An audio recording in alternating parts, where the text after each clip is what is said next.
Welcome. In this video I'll show how you can set Chrome as default browser on LENOVO Legion GO S.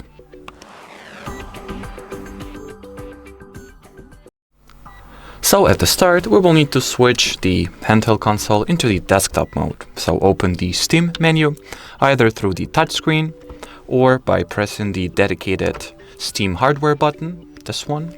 Now go into the power and select switch to desktop option. Here, wait a few seconds for the process to, occur. And once you are in the desktop environment, open the startup menu, and from here go into the device's settings, system settings to be exact. Now scroll the settings categories down and look for the default applications. Here, simply select the web browser, open the web browser selection and switch it to Google Chrome.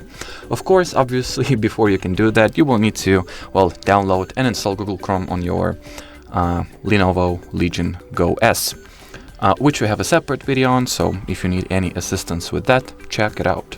Now press the apply button, and that's it. So, should you have any further questions, leave them in the comment section below. But as for now, thanks for watching, and bye-bye.